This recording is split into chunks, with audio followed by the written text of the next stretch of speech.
Welcome back to Social Media Jumpstart. I'm here with Kenny, and we've talked about Twitter. Now we're talking about LinkedIn. So for people that are watching this Jumpstart training, tell us a little bit, what is LinkedIn? Yeah, I think LinkedIn is one of those social media platforms. People don't know what to do with it.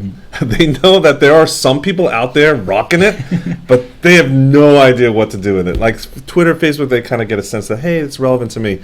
It is definitely like the Facebook of the business world, right? It is professional based. It is the number one place that, in fact, recruiting and HR departments all looked at LinkedIn profiles before the actual resume when you're applying for jobs. It's a great way to quickly look up someone else and see what they do, their background, etc. And so this is a great place for people, adults, to connect with each other. So this is definitely not for kids or teens. It is definitely adults. But it's great for church leaders to be out there and really connecting with people. If we're doing what we should be doing, and that's meeting new people, extending our networks, LinkedIn is a great place to do that. And it's pretty clear. I mean, I know a couple of years ago there was a lot of chatter about maybe LinkedIn might go away, and all they did was grow. Yes. And they literally, I don't know what they did in the sense of their advertisement, but they are a serious organization. They're not going anywhere. It's very important to have a presence on there because definitely it's one of the most used platforms. Definitely. I mean, we joke that Facebook is like middle school for 40-year-olds, right? But LinkedIn is here to stay. It's actually serious business, a little bit of the underdog of all the social media platforms, but it definitely has a lot of value, and in advanced strategies in terms of advertising, tons of potential there. One of the interesting things I found was that there's this guy, Dan Zarella, who's he's a social media scientist, and he does some studies. He looked at all of the profiles on LinkedIn and did some analysis, and he found that the job titles, I think you'll find this funny, the job titles with the least amount of connections on LinkedIn I'm scared. had the words pastor or Jesus in them. So if you had the word pastor or Jesus, you're among the subset of the people with the least amount of connections. So if you are a pastor or a church leader listening, we need to challenge that. Yeah. We should be the most active. Well, if you think about it, a pastor or church leader is actually a profession, right? A vocation where you come in contact with not just a narrow vertical niche of people, but you are introduced to a wide range of people across all different vocations, and you should actually have the most amount of connections. You should, yeah. Right? And so I think it is a little bit of this, it's a little commentary on the church and what we're trying to be, and that, hey, you really need to get out there and try to make those connections. Yeah. Right? So with LinkedIn, what are if somebody's watching and they want to jump start on LinkedIn, what's it good for? What are some practical steps that they should be aware of? Yeah, so I think it's good for really, first of all, you've seen LinkedIn emails coming in, but once someone starts a new profile, it really starts to help you connect with people in your network, right? And I think what it's really good for is the second order of relationships, right? So they usually say you have this inner ring, people that you are interacting with on a regular basis. Is this the 7 degrees of Kevin Bacon? Yeah, something like that, right? Never mind, I'm sorry. But it's their network, their friends and their networks that you have visibility to. So it becomes a place where you can connect with more people than you can offline, and it actually lets you be positioned as a resource for other people. Okay, great. And then there's also there's some similar interactions in comparisons to Twitter and Facebook in the sense of private messaging and so forth. So with that, what's some language that people should know? Yeah, so the foremost on LinkedIn is your profile. You need to spend some time in setting up your profile so it looks good, it represents you well, it articulates who you are and what you've done. So it's your online resume. So you spend a lot of time setting that up, populating all the different things from education to vocation to interests, specialties, etc. So profile is important, right? That's the thing, the home. The second one is you get to follow a bunch of people. You're making those connections. You get introduced and follow each other. And that's how you widen your network. There's some people who boast I've got 500 connections and 1,000 connections, etc.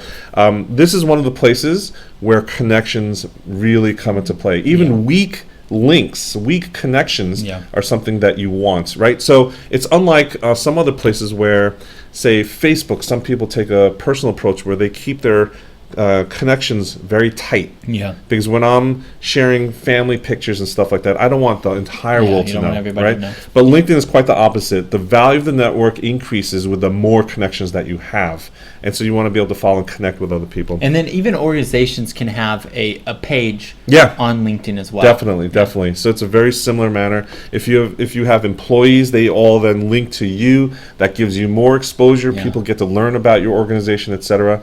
So there's definitely things like that. And the other way you get more exposure is through endorsements.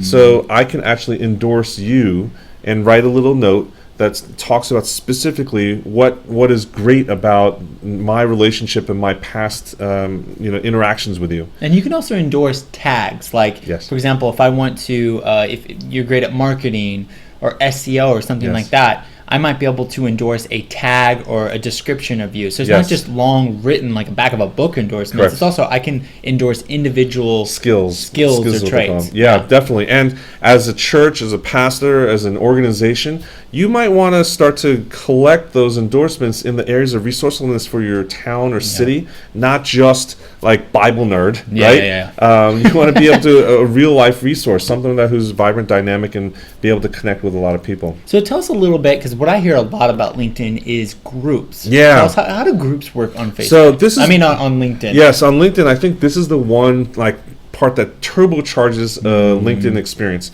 People get overwhelmed by just the connections and all that kind of stuff.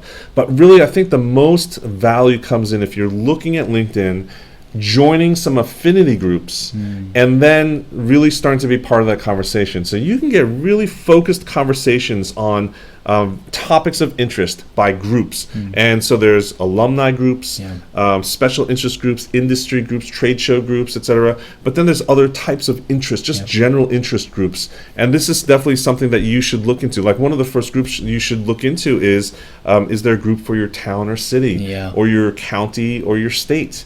That's definitely something. And if there's not a group available, the great part is you can start a group. And becoming a group owner, the facilitator, has amazing superpowers attached to it. And so, well, let's think about this with churches very practically, real quick. Is with a group, the potential, at least in your city, is very outreach focused, right? Yes, You have the ability to engage with that, and that's the same thing with the business or a nonprofit. You engage within circles that you may have to, back in the day, you might have to pay a lot of money to get into. But now these are things you can request to join, or you can join openly. Yeah, or create them, right? So you can create a mothers of preschooler groups in your town, right? It is specifically for that town. I love Kenny Group. Yes, you can create that. I don't know anyone who would, but I'd join that. But definitely, you basically want to create affinity topics that people join, and then you start to have those conversations. That's great. What are some helpful tools that people can use for LinkedIn? Well, the one thing that we keep on saying over and over is Hootsuite. Hootsuite. If you're not getting the point, go right now. I mean, Yes. keep this playing, but open up a new thing. So Hootsuite allows you to look at your interactions feed. So it's one of those things where I think in our experience, LinkedIn is just another social network to take care of and groom. And so it tends to fall by the wayside. You don't log in as often. And you don't want to be one of those people where you log in only when you need a new job or something, right? You don't want to show up on people's doorsteps only when you need something from them, right? It's like, hey, Jay, I haven't talked to you in 10 years, but I need a job. Do you have any jobs? Can you endorse me, please? Yes, right? So Hootsuite allows you on that same dashboard that you're logging into on a daily basis or a weekly basis to see your LinkedIn feed, interact there, and they have status updates, et cetera, et cetera. So it allows you to monitor that and get an eye on that on a daily basis. Great. And Canva is another one that you can use to create some needed graphics, because if you do have a page on LinkedIn, you will need to have some header images and things like that, and Canva can be a way that you can update that. Yep. That's Canva's again, where it's another theme. It's a beautiful place, an easy place to produce professional looking graphics that you definitely want to put onto this professional network. And so with just thinking Jumpstart, thinking practical, what's some homework that you want to give people right now for LinkedIn? To Yeah, kinda so get- there's two things. One is jump in there and start your profile.